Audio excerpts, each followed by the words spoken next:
Oh, hi, Paul Sackett's Good News Broadcast, speaking to Grace Schireson. Hi, Grace. How are you? I'm fine. How are you? You're a Zen woman, I guess. Yes. I don't know. Yes? Yes, I am a Zen woman. And you're proud? and I'm proud. Well, that would be a deficit as a Zen woman. I try to be humble. Beautiful. Okay. In fact, you even have a website. It's called Empty Nest. Empty Nest. I'm sorry. Empty Nest Zendo. Zendo. Right? Yes. What's Empty Nest Zendo? What is that actually? Empty Nest Zendo is our idea of a Buddhist joke, because not being proud and not taking a position is a big part of Buddhism. So emptiness is close to empty nest, and our children had left home when we offered this retreat center, emptynestZendo.org, in the foothills of California. Wait a second. Are you telling me you have a place there in Central Valley and Sierra foothills to practice Zen meditation? Yes, I do. Yes, I do. Oh, I don't like you anymore. I'm jealous. This conversation is over. No, that's beautiful. Only kidding. Yeah. When did that happen? When did you make that? Well, I was ordained as a Zen priest in 1998, but I came up here to live in the mountains in 95 and gradually gathered a group of people around who wanted to practice meditation and Buddhism.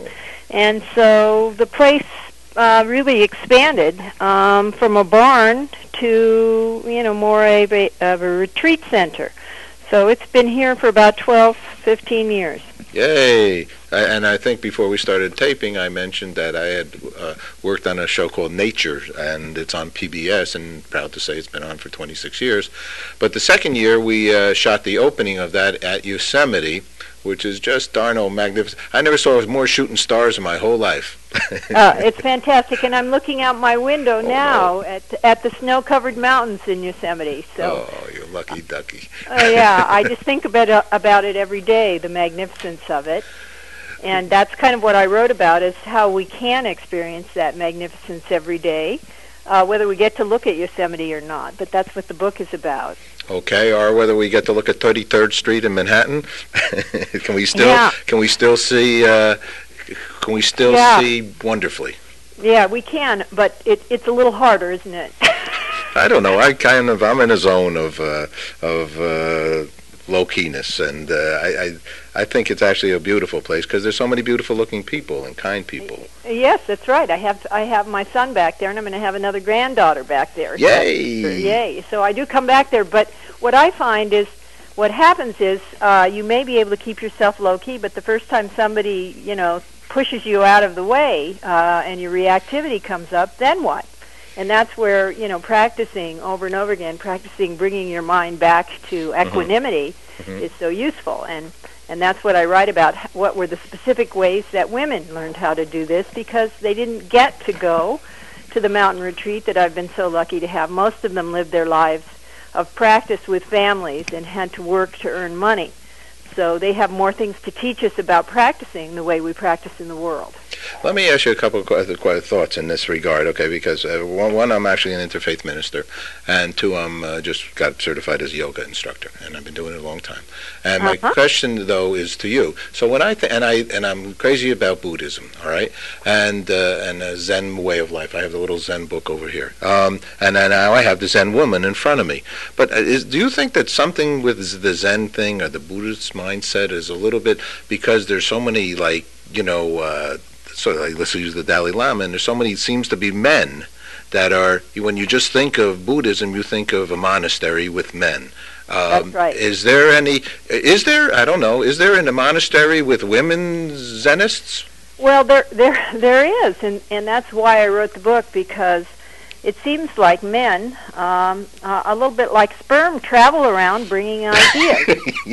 Okay, and women stay home. And so when the Zen teachers came to this country from Asia, they were all men, and they all brought the image of the male master. And the women's convent and the women's practices have really been unknown to us before now. And there have been a few things that have been written about them, and I became intrigued after I was ordained, because I didn't know who to be like. I didn't have an image in my mind. And I researched, and I found out, yes, there was actually a very rich vein of women's practice, but it was under the surface. You had to dig a little bit to find it. So we don't really have much of an image yet of women leadership in this spiritual tradition. Okay, now you did the digging. Let's hear what you came up with. Because you wrote a book. It's called Zen Women Beyond Tea Ladies, Iron Maidens, and Macho Masters. Okay, let's start off with tea ladies. What's a tea lady? Well, what a tea lady is taken from the image that's presented in the Zen literature, and what you see when you read or what you get in your mind are these women who are just there, and the monks meet them, and they get their minds blown, because these women are so wise, and they're thinking, I'm spending all my time in a monastery, and here's this tea lady who has this great wisdom to blow my mind. Now, the reason they use a woman in that image is because it's very humiliating to a man, especially in a Confucian environment, to have a woman outsmart him. So they use women as images, but they never name them, and they never express their full teaching. So the women are just these ordinary ladies, like waitresses that you would meet, and who kind of blow your mind. And the Iron Maidens are women who practice and become as tough as men. And that's not a very appealing image for most women. We want to be ourselves. And the Macho Masters, obviously, are the image of the strong master who can conquer anything. And the women's practice is more about whatever comes my way, whether it's people bumping into me or someone being rude to me, I will maintain my equanimity and return some kind of kindness. I don't have to be a doormat, but I don't have to conquer everything. And I think this is a big difference in the way women practice. What's an Iron Maiden? The Iron Maiden is the woman who turns into the Macho Master and no longer has any semblance of a feminine self. So what happened was I also myself happened to work in the corporate structure when I was younger, and I read a book about the stereotypes of how women learn to fit into male-dominated environments. And one image was of the Iron Maiden, the woman who didn't offer herself up seductively to her co-workers, and the woman who wasn't sort of the pet of the man, the little sister of the man, and the woman who wasn't the mother figure or the tea lady in the corporate structure was called the Iron Maiden. And she had paid a very high price for actually standing on her competence. And people saw her as kind of scary. Iron Maiden is a torture device from medieval world, and this is how women are viewed when they don't offer nurturing. Okay, beautiful. And so, actually you've dedicated, and I would dedicate this with my book to something like this as well. The mother, your mother, right? Mm-hmm. She was a strong woman. My mother was a strong woman as well. And your strength of your grandchildren, right? Jacob, Isabel, and Olivia, yes. Right? Yes. Why do you dedicate it to them?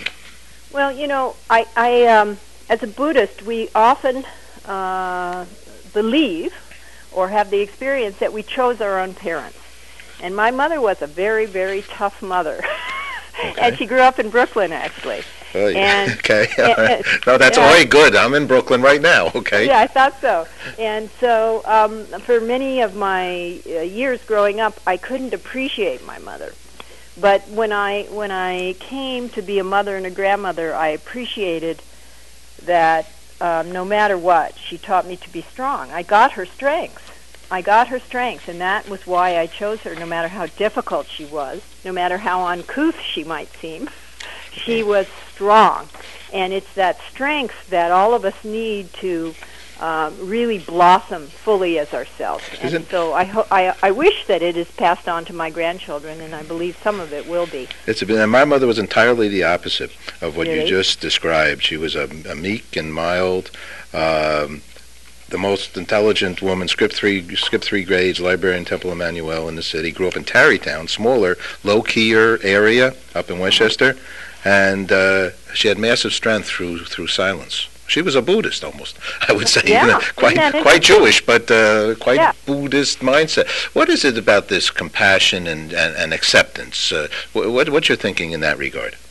Well, the balance is finding out how to accept without becoming a victim. And I think this is particularly difficult for women because we naturally, I think, are built, I'm a clinical psychologist, so Right. we're naturally built a little bit differently because we, take care of children this is our genetic heritage. Mm-hmm. So, it's all about taking care of, and we naturally, our heart opens up and we want to take care of people. But how is it we include ourselves in that circle? And so being able to feel the whole thing, to be calm enough to see when it's time to speak up, when it's time to let go. This is a big practice. This takes a lot of concentration and stability. So we watch our reactivity, but we need to watch our reactivity and even our victimhood from a very stable observation place. And that's what meditation teaches. You're fantastic. You have lots of beautiful thoughts. I could talk to you all day, and I would love to talk to you all day. I can't, though, right now. But in any case, last question then for time being. Zen Women is the name of the book, Beyond Tea Ladies, Iron Maidens, and Macho Masters. What's good news for you, Grace? Good news for me? Yep. Good news for me is my engagement with you in this very moment. Oh, stated like a Zen woman master. Yes, that's right. That's my job. I love talking to you. Thanks so much. Okay. Appreciate it. All right. Bye-bye. Bye-bye.